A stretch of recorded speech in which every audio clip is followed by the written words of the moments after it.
अच्छा स्वामी जी, टाइफाइड के मामले में अक्सर लोग जो हैं पेट दर्द की शिकायत करते रहते हैं। अब आपने इतने सारे अभ्यास करवा दिए पेट के, अगर पेट में दर्द हो रहा है तो फिर अभ्यास कैसे होगा?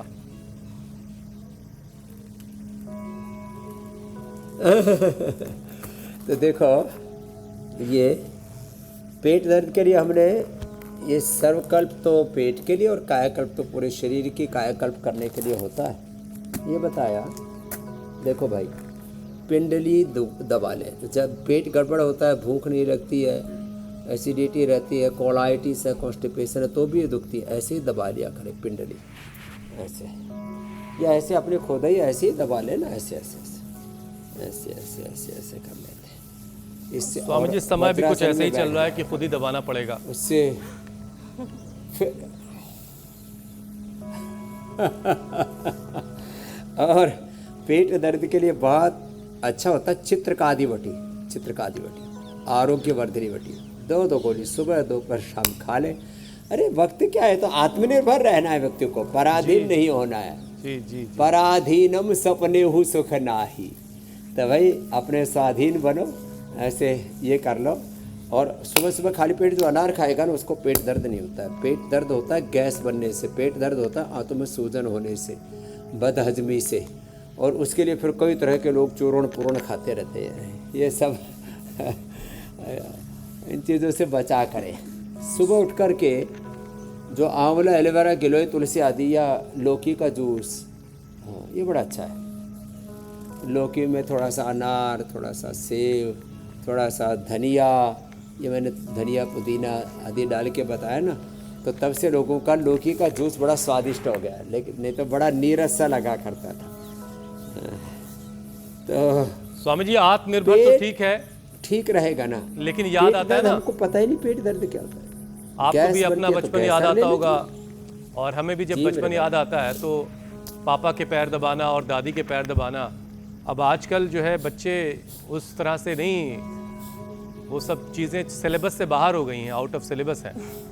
तो वो वाली बात है। ठीक है, आत्मनिर्भर रहना चाहिए सबको। खैर ठीक है स्वामी जी, आगे बढ़ते हैं। टाइफाइड के अलावा बदलते मौसम में और भी कई परेशानियां बढ़ती हैं, और इसमें सबसे ऊपर नाम आता है कोल्ड और कफ का। कई लोगों को साइनस की भी दिक्कत होती है, तो साइनस से भी लोग बहुत परेशान रहते हैं। तो कोल्ड, कफ और साइनस के लिए स्वामी जी कुछ बताइए, इनसे कैसे आराम मिलेगा? ये बहुत ज़रूरी आपने प्रश्न पूछा, और वैसे भी मौसम चेंज हो रहा है, सुबह शाम अच्छी ठंड हो गई, अब रात को उठ करके पंखा बंद करना पड़ा, या हालत हो गई, या जंगल में रहते हैं तो रात को पंखे की भी ज़रूरत नहीं पड़ी। तो ये सुबह शाम की अच्छी ठंड और दोपहर की गर्मी, इसमें सर्द गर्म कहते हो जाता है, और उससे फिर थोड़ा पहले कफ बिगड़ता है, फिर धीरे धीरे फेफड़े को जाम कर लेता है, फिर तो निमोनिया हो जाता है, और फिर वो दमा में कन्वर्ट हो जाता है, ब्रोंकाइटिस, साइनसाइटिस, एलर्जिक राइनाइटिस, और फिर तो बहुत ही क्रॉनिक डिजीज़ होती है फेफड़े की, उनसे व्यक्ति जूझने लगता है। तो क्या करें? श्वासारी क्वाथ ले लें। ये श्वासारी क्वाथ दिव्य पे, ये अब मुझे इसलिए उठाने पड़े हाथ में, अब ये दिव्य पे ये डिप वाला भी है, और श्वासारी और मुलेठी, इसका काढ़ा पी लें। हाँ, जिनका पेट बहुत गड़बड़ रहता है ना, ये मुलेठी लचीटी का भी काम करता है। और श्वासारी, श्वासारी प्रवाही, श्वासारी प्रवाही, श्वासारी वटी, श्वासारी गोल्ड, ब्रोनकोम बहुत अच्छा काम करती है। कंठामृत चूस लेते हैं, लवंग आदि, खदरा आदि वटी चूस लेते हैं, या जो मुलेठी रखे ना, मुलेठी काली मिर्च मिश्री थोड़ा चूस लिया करें, उससे तो गला एकदम फर्स्ट क्लास। और ये पॉइंट थोड़ा दबा लिया करें ऐसे। ऐसे भी एक टुकड़ा मुलेठी का, एक छोटा सा टुकड़ा हल्दी का, एक छोटा सा टुकड़ा अदरक का, लौंग का मुंह में डाल लें, चूस लें, बकबका ना लगे, फिर थोड़ा मिश्री मुंह में डाल सकते हैं, या उसके साथ थोड़ा खजूर का टुकड़ा या छुआरे का टुकड़ा या मुनक्का अंजीर थोड़ा मुंह में डाल लिया, तो टेस्ट भी अच्छा हो जाता है, और सारा कफ जो जमा हुआ निकल जाता है, नया कफ बनता नहीं है। अंदर जो बार बार छींकें आती है, सर्दी जुकाम बहुत रहता है, तो अंदर तक उस कफ को निकालने के लिए अणु तेल, और जो बहुत ही क्रोनिक कफ है, पुराना हो गया सर्दी जुकाम नज़ला, तो अणु तेल में ज्योतिषमती और मिला लिया साहब, पूरा गला कफ साफ। और ये कफ बहुत शरीर में बढ़ता है तो गांठें होती हैं, इसको तो पूरे शरीर में 15-20 गांठें थी, 1-1 घंटा कपालभाति करके ठीक कर लिया। सिस्टोग्रिट, वृद्धिबाधिका और कांचनर, गोकुल की जरूरत ही नहीं पड़ी इस भाई को। तो क्या नाम है? दीपक के लिए जोरदार अभिनंदन। लाइपोमा को ठीक करके बैठा है। ये बातें बड़ी महत्वपूर्ण है। लेकिन लोग स्वामी जी, सोचते हैं कि एक बार ये हो गया लाइपोमा तो जिंदगी भर रहेगा, एक बार दमा हो गया तो जिंदगी भर रहेगा।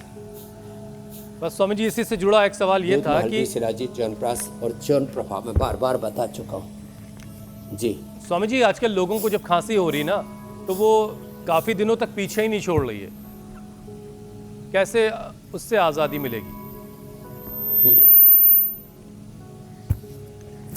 तो ये जो खांसी एक बार होती है, जुकाम एक बार होता है, किसी किसी को तो अक्टूबर नवंबर में होता है, जा कर के मार्च अप्रैल तक चलता है। वो कमज़ोर इम्यूनिटी के कारण से होता है।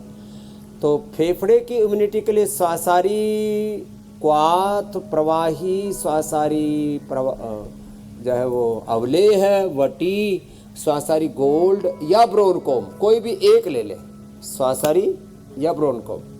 और इम्यूनिटी के लिए इम्यूनोग्रिट 2-2 जरूरी है। छोटे बच्चों को 1-1, बड़ों को 2-2 गोली। और बहुत ही इम्यूनिटी कमज़ोर है और इंस्टेंट आपको एनर्जी चाहिए, अच्छी इम्यूनिटी चाहिए, तो जो है इम्यूनोग्रिट गोल्ड ले लें।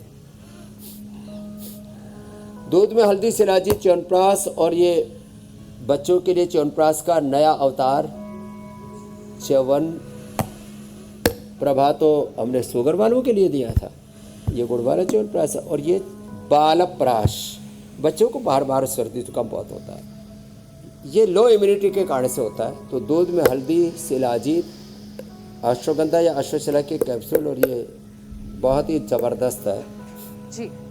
बालप्राश बच्चों स्वामी को जी, बहुत तरह के टोनिक खिलाते हैं, लेकिन बच्चों में जान है ही नहीं, ताकत है ही नहीं, पूरी ताकत आ जाएगी। जी मेरी बहन ज्योत्सना जी, स्वामी जी प्राणायाम तो करना पड़ेगा। एक और परेशानी है जो मौसम के साथ और बढ़ जाती है, खासकर इस मौसम में, ये जो ट्रांजिशन हो रहा है, ऋतु संधि हो रही है, मौसम में सांस के मरीज भी परेशान रहते हैं। एस्थमा पेशेंट्स की अगर बात की जाए तो उनका तो जीना तक दूभर हो जाता है। तो एस्थमेटिक इस मौसम में अपनी हिफाजत कैसे करें? उन्हें क्या उपाय करने की ज़रूरत है? कौन कौन से प्राणायाम करने की ज़रूरत है? एक तो कई चीज़ों से, खास करके एक कांग्रेस घास है, उससे बचे। कौन सी घास स्वामी जी? और दूध ना पिया अकेला, दूध कफकारक। अरे वो कल उसका जो बॉटनिकल नाम बोलना पड़ेगा वो लोग गांव में कांग्रेस घास बोल देते हैं। कांग्रेस के ज़माने में बाहर से एक गेहूँ मंगाया गया था, पता नहीं अमेरिका से या ऑस्ट्रेलिया से, उसके साथ एक बीज आ गया था, तो लोगों ने उसको कांग्रेस घास करना शुरू कर दिया।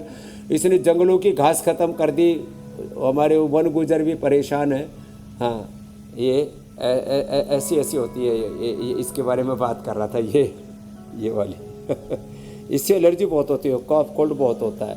तो इसको तो हमने उखाड़ के कच्चा ही फेंक करके इसका बीज नाश किया, लेकिन हवा में उड़ के आ जाती है। तो ये घास जो है, इसका कांग्रेस पार्टी से कोई संबंध नहीं है भाई। ये डिस्क्लेमर जरूरी था। कोई सोचे भाई कांग्रेस को उखाड़ फेंकना है, और मैं इसको जिसको उखाड़ना हो, जिसको दबाना वो अपना जाने। लेकिन प्राणायाम बड़ा ज़बरदस्त है क्रोनिक अस्थमा के लिए, तो भस्त्रिका जरूर करें। 2400 किलोमीटर लंबा हमारा फेफड़ा है, 1 लाख किलोमीटर लंबा हमारा सर्कुलेटरी सिस्टम है। प्राणायाम से अच्छा रहता है। भस्त्रिका करें,